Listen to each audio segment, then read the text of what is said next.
Ya, baik, kita segera mulai untuk materi khusus ya di sore hari ini. Selamat sore, Assalamualaikum warahmatullahi wabarakatuh. Di pembahasan selanjutnya, setelah kemarin kita sudah membahas di materi jurnal umum perusahaan jasa ya, yang sudah saya kirimkan ke WA peserta kursus yang sudah datang kemarin dan sudah WA. Nah, di materi selanjutnya kita akan membahas jurnal umum untuk perusahaan dagang. Jurnal umum untuk perusahaan dagang. Nah, kurang lebih hampir sama, tetapi ada beberapa sedikit perbedaan-perbedaan.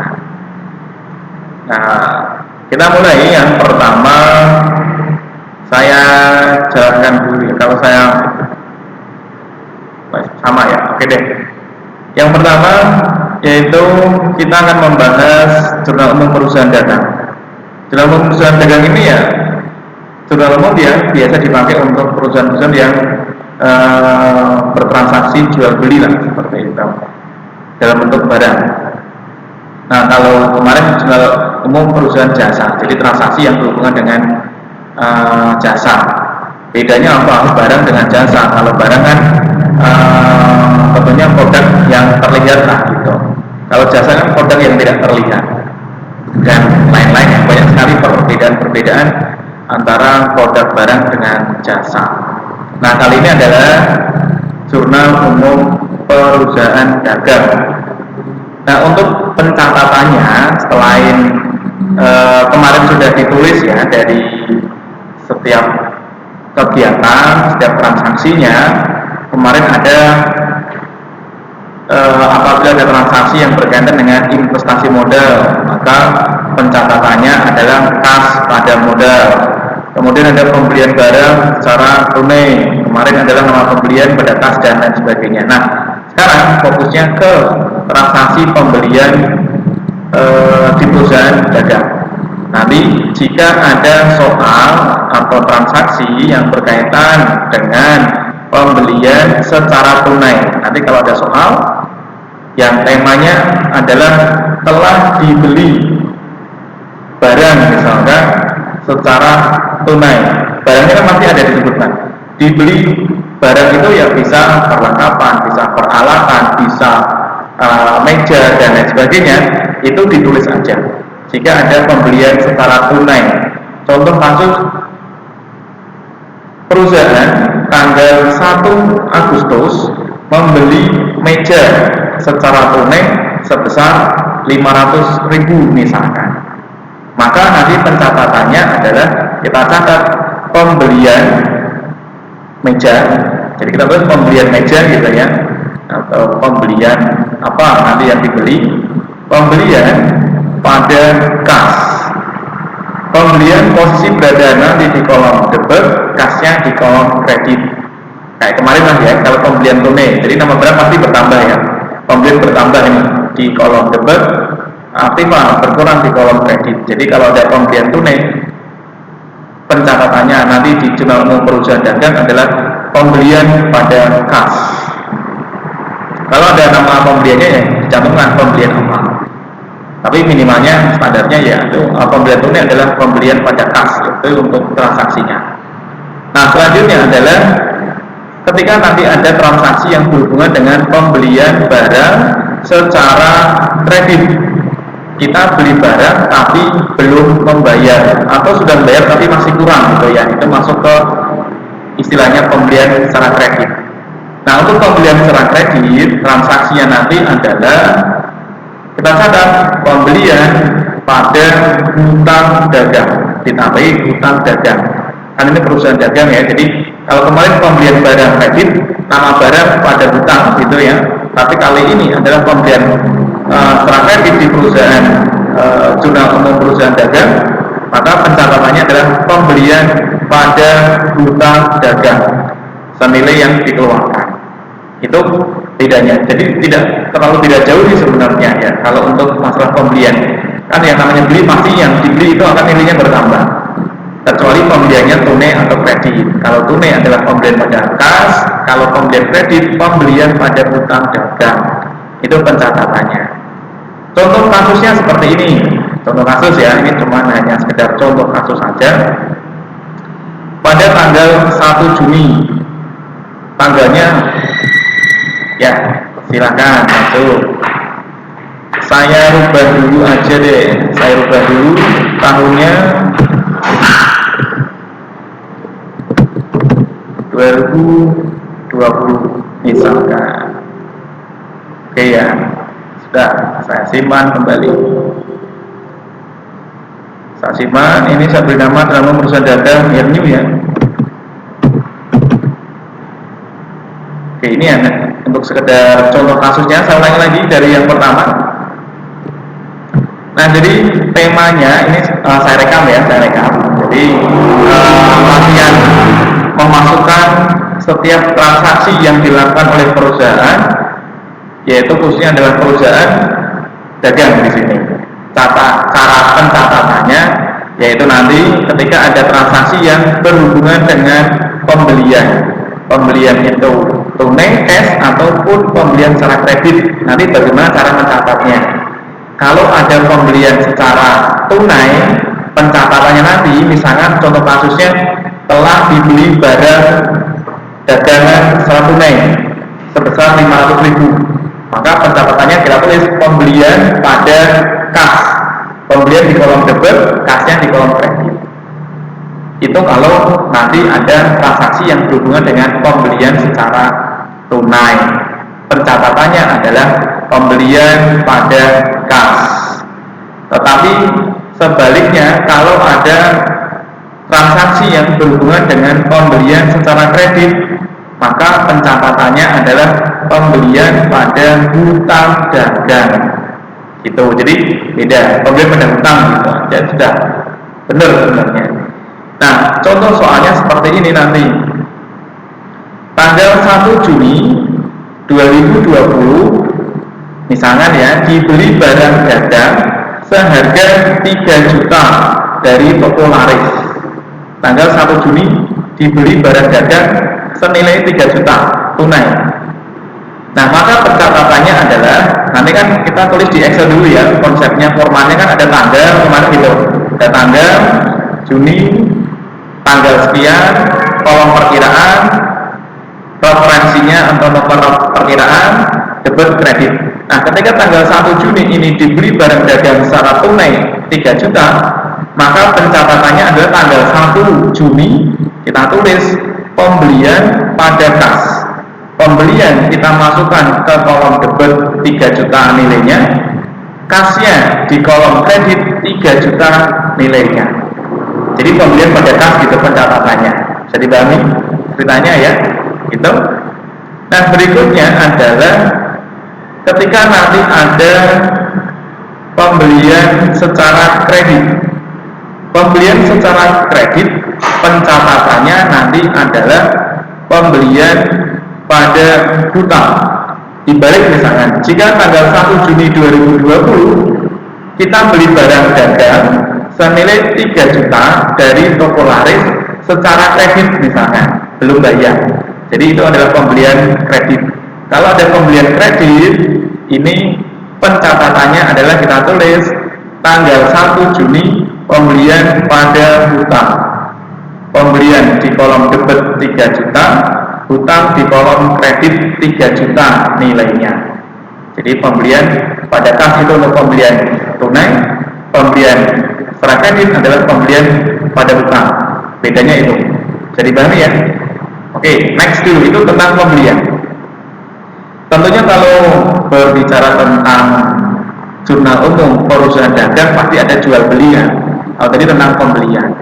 Nah, selanjutnya adalah berkaitan dengan transaksi penjualan. Jika ini berkaitan dengan transaksi penjualan, jadi perusahaan ini telah melakukan atau telah menjual barang. Nah, tentunya dalam nanti kita menjual barang, di situ ada dua jenis penjualan, penjualan tunai dan penjualan kredit. Jika di situ penjualannya adalah penjualan tunai, pencatatannya adalah kita tulis kas pada penjualan, kasnya kolom debit, penjualan di kolom kredit. Ini ibaratnya seperti kemarin pelatihan di perusahaan umum, perusahaan jasa, Ini adalah berkaitan dengan pendapatan. Pendapatan tunai, pendapatan kredit, kan sudah menjual gitu kan ceritanya. Jadi kalau ada pendapatan tunai, maka kas pada pendapatan waktu itu di perusahaan jasa ya. Nah, kali ini adalah perusahaan dagang, maka pencatatannya adalah ketika ada penjualan tunai, pencatatannya kas pada penjualan. Kas yang debit, penjualannya kredit. Kemudian yang berikutnya ada penjualan kredit. Jika penjualan ini dilakukan dengan uang yang belum diterima atau penjualan secara kredit, maka pencatatannya piutang bertambah. Piutang dagang pada penjualan. Kalau pendapatan ya kemarin secara kredit adalah piutang pada pendapatan, dibalik diganti aja. Tuh. Contoh transaksinya seperti ini. Tanggal 3 Juni 2020 misalnya, toko komputer PAT menjual komputer kepada Nona Dewi sebesar 5 juta. Misalnya nih, tanggal 3 Juni toko komputer PAT ini menjual komputer senilai 5 juta tunai. Nanti kalau tidak ada istilah dibayar besok atau kurang dan sebagainya, ini penjualan tunai. Jika ada penjualan tunai, maka pencatatannya tanggal 3 Juni. Ini tanggal 3 Juni kita tulis kas pada penjualan. Kas pada penjualan senilai 5 juta. Yang dibaca awal debit ya, kas pada penjualan, kasnya debit, kemudian penjualannya di kolom kredit. Nah, selanjutnya kalau misalkan penjualannya secara kredit, maka pencatatannya adalah piutang pada penjualan. Itu bedanya, piutang pada penjualan senilai 5 juta. Itu tentang penjualan. Oke, sama ya, pembelian penjualan konsepnya seperti pembelian barang di dunia jasa, dan konsepnya kalau penjualan ini seperti pendapatan kalau di jasa kemarin. Nah, berikutnya yang pembahasan ketiga adalah terkait dengan potongan harga. Potongan harga ini ada beberapa jenis, diantaranya ada yang namanya trade diskon atau rabat, yaitu potongan harga dari harga barang yang tercantum dalam daftar harga. Yang pertama ada rabat bertarif tunggal. Nah, misalkan contohnya ini adalah potongan ya, diskon. Diskon misalkan pembelian yang ada diskonnya, yaitu tanggal 5 Juni 2020 toko ada membeli barang dagang senilai 400.000 dengan mendapat potongan 2%. Jadi pembelian yang ada diskonnya namanya trade diskon. Potongan harga dari barang yang tercantum langsung di dalam barangnya itu. Jadi potongan langsung. Nah, potongannya ini yaitu misalkan harganya 400.000 dapat potongan 2%, maka dalam pencatatannya adalah ini kan masuk pembelian tunai, yaitu pembelian pada kas, cuman nilainya yang berbeda. Tadi kan dapat potongan, maka kita hitung dulu harga barang yang terdaftar tadi 400.000. Potongannya adalah 400 kali 2%-nya, kan dapat potong 2%. Jadi regone dikali dengan prosentasenya. 400 dikali 200 adalah 8.000 hasilnya. Maka untuk diskon 8.000 di situ. Nah, 400 dikurangi 8.000, hasilnya adalah harga barangnya Rp392.000. Berarti pencatatannya adalah tanggal 5 pembelian pada kas senilai Rp392.000. Nilainya gitu. Itu tentang pembelian dengan adanya potongan trade diskon. Potongan yang sudah tertera pada label di harganya itu sudah ada diskonnya. Itu kalau tentang pembelian dengan ada potongan, pembelian tunai dengan ada potongan. Nah, tetapi kalau misalkan dibalik, ini adalah penjualan tunai dengan potongan. Jadi tanggal 5 Juni misalkan toko ada menjual, soalnya saya ganti misalkan. Kalau tadi membeli gitu ya, itu pembelian pada kas. Soalnya saya balik, tanggal 5 misalkan toko ada menjual barang dagangan, menjual lebih. Kan beli jual ceritanya dibalik. Dijual barang dagangannya senilai 400.000 dapat potongan 2%. Kalau saya menjual barang dagangan ini misalkan, maka sama konsepnya. Nilainya adalah 392. Nah, cuman pencatatannya kalau soalnya saya ganti dengan menjual barang dengan diskonnya 2%, maka penjualan tunai kita catat tanggal 5 Juni kas pada penjualan. kas pada penjualan. Itu ya, kas pada penjualan senilai 392.000. Oke. Next, berikutnya tentang potongan, masih di potongan. Kalau tadi adalah trade diskon, potongan yang langsung dihitung di saat itu juga.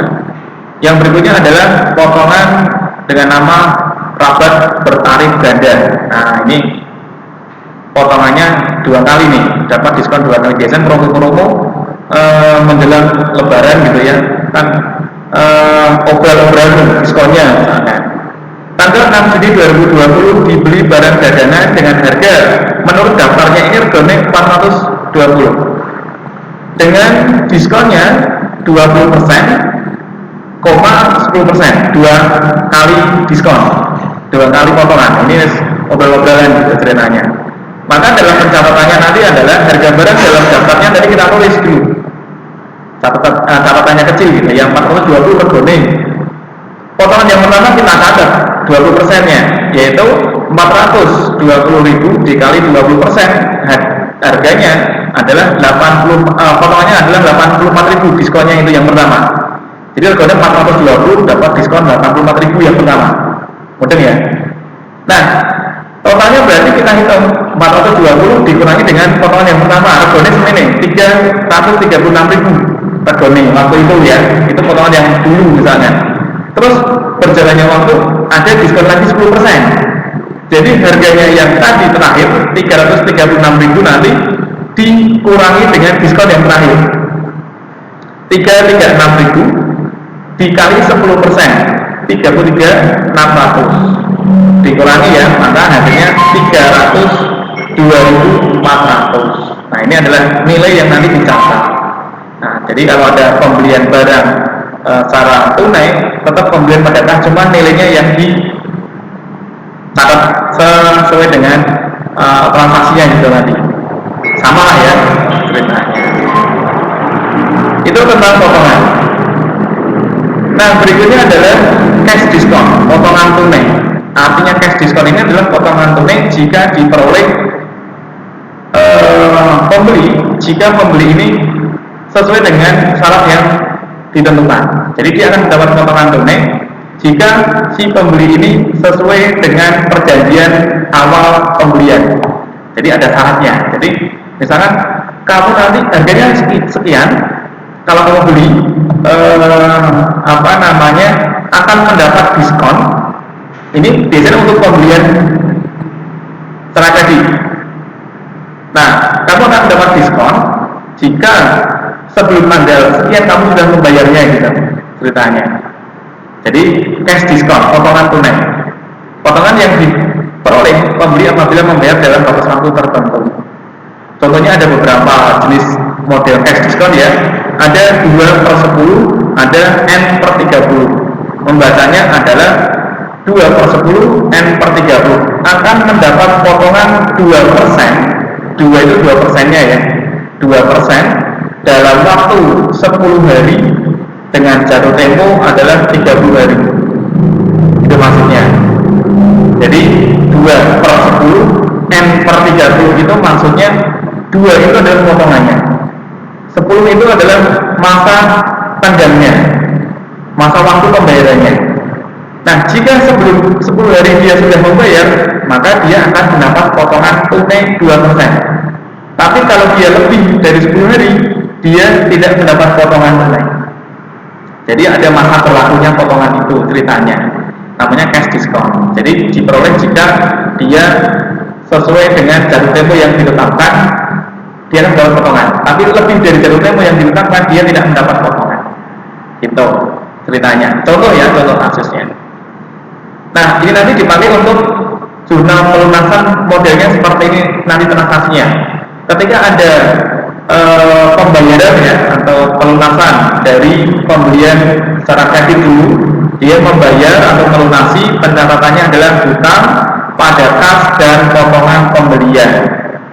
Kemudian kalau dari jurnal pencatatan penjualan secara kredit, dia melunasi piutangnya ya, maka pencatatannya adalah kas dan potongan penjualan pada piutang. Itu ceritanya. Contoh kasusnya seperti ini, contoh soal nih. biar lebih jelas lagi nih, contoh soalnya ada ya di PPT-nya itu. Misalnya tanggal 7 Juni, Tuan Adi membeli komputer dari PT Hadayani sebesar 12 juta dengan termin atau syarat 2/10 N/30. Tanggal 7 Juni, soalnya itu adalah membeli barang dengan syarat. Ketika nanti ada transaksi yang istilahnya adalah pembelian dengan syarat, itu adalah masuk ke bagian pembelian secara kredit. Jadi kalau ada pembelian ataupun penjualan dengan ada syarat di sana, berarti pembelian ataupun penjualannya itu adalah masuk ke pembelian penjualan kredit. Kalau ada syaratnya, tapi kalau nggak ada syaratnya ya dia pembelian atau penjualan secara tunai. Tuh. Nah tanggal 7 kita catat aja dulu. Tanggal 7 Juni Tuan Adi membeli komputer 12 juta dengan syarat. Jadi dia pembelian kredit kita catat. Tanggal 7 Juni pembelian pada hutang 12 juta nilainya. Kan dia beli aja 12 juta kredit gitu ceritanya. Dengan syarat 2/10 N/30. 2/10 N/30 artinya akan mendapat, dia belum bayar kan? Kan pembelian pada hutang, dia belum bayar ceritanya. Dia akan mendapat potongan 2% dari 12 juta tadi jika dia bayar sebelum 10 hari dari masa pembeliannya dia. Jadi sebelum tanggal 17, kalau dia bayar, dia dapat diskon. Tapi kalau lebih dari 17 Juni kan 10 hari nih waktunya, dia nggak dapat potongan, tetap bayarnya 12 juta. Ya kenapa? Tetap bayarnya 12 juta, tidak ada diskonnya, itu maksudnya. Nah itu tanggal 7 Juni. Selanjutnya tanggal 12 Juni, ya kan belum ada 10 hari kan? Kan baru 7, 8, 9, 10, 11, 12, baru 6 hari. Kan jatuh-jatuhnya 10 hari. Oh berarti dia masuk syarat nih. Dia masuk syarat sebelum 10 hari. Berarti dia dapat diskon nanti di sini. Jadi syaratnya 2/10 itu mendapat potongan 2% dari jatuh tempo 10 hari. Berarti benar dia dapat diskon Pak. Iya. Kita hitung dulu berarti kalau dia dapat diskon. Cara hitungnya bagaimana? Hutangnya tadi tanggal 7 berapa ya? Oh 12 juta. Kita hitung. Terus kalau nanti dia dapat potongan, berarti kan 2% ya, 2% dari 12 juta. Yang namanya perkalian dibelah-belah sama aja. Mau 2% kali 12 juta boleh, 12 juta kali 2% juga boleh, dibelah-belah sama aja. Hasilnya potongannya diskonnya adalah 240.000, lumayan kan? Dapat potongan 2% dari 12 juta. Berarti nanti nilainya uangnya yang dibayarkan atau kasnya nanti adalah 11.760.000. Setelah dipotong tadi. Nah, pencatatannya adalah tanggal 12 Juni karena dia membayar dengan potongan, maka kita catat hutang 12 juta ya, betul ya, pada kas dan potongan pembelian. Kan kalau kita bayar hutang itu hutang pada kas ya, cuma kan ada potongannya, ya kita catat potongannya. Kan sudah ada reng-rengannya. Hutang 12 juta, debet, kasnya yang dibayarkan tadi 11.760 dan potongan pembelian 240.000, totalnya kok 12 juta. Itu pencatatannya seperti itu. Terus lagi dibalik soalnya, kalau tadi membeli tanggal 9 Juni toko komputer PAT ini menjual komputer pada Nona Dewi, nilainya 12 juta, dapat dengan syarat gitu ya.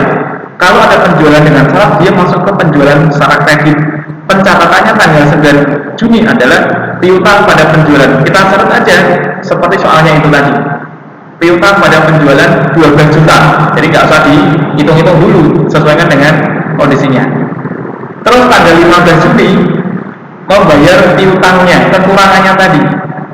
Tanggal 15 Juni toko komputer menerima piutang yang belum lunas tadi ceritanya, belum dibayarkan tadi.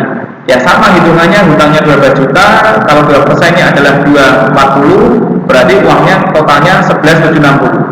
Kalau kita mencatatnya dari penerimaan piutang, yaitu kas dan potongan penjualan pada piutang.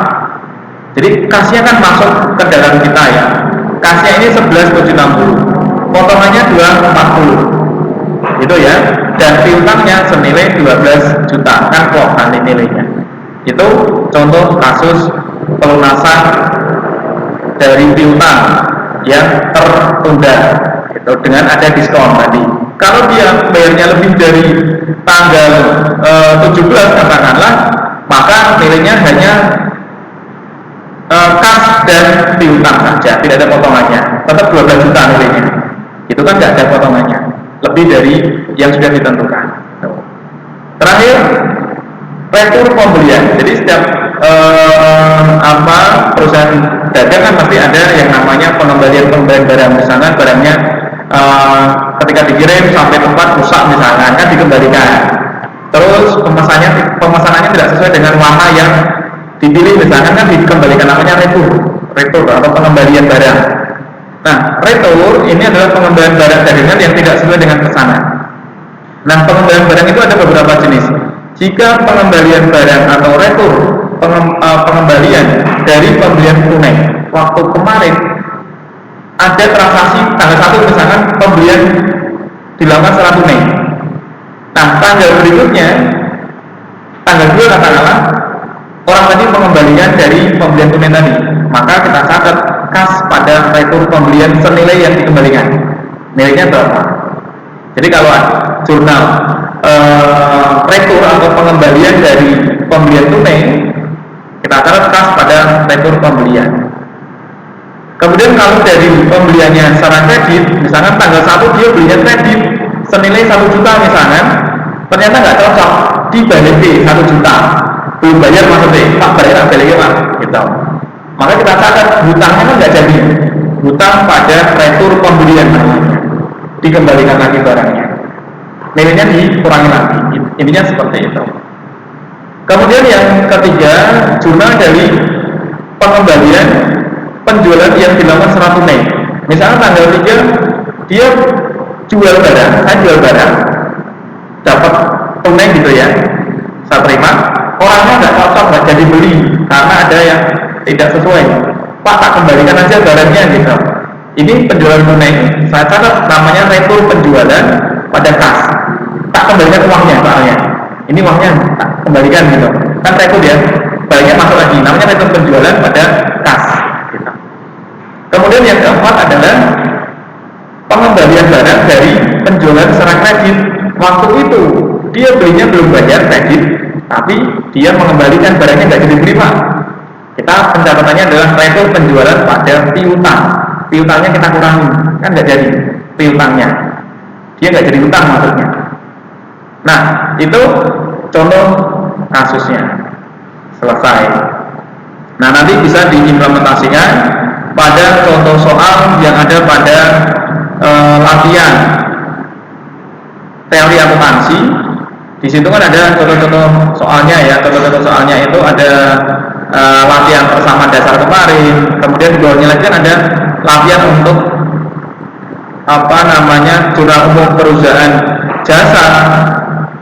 Nah, ini kan nanti dicoba-coba. Terus ada soal-soal di sana. Kemudian di paling bawah kan ada latihan jurnal umum perusahaan dagang. Jadi latihannya nanti mengerjakan di halaman 8 dan 9, latihan mengerjakan jurnal umum perusahaan dagang. Seperti itu. Ada contoh-contoh soalnya, nanti dikerjakan dengan format yang sudah ditentukan, kurang lebih seperti ini tadi. Tanggal, perkiraan, nomor perkiraan, debit kreditnya. Di contoh tadi ada ya, kayak gitu. Oke, cukup untuk pembahasannya. Sampai sini dulu ya.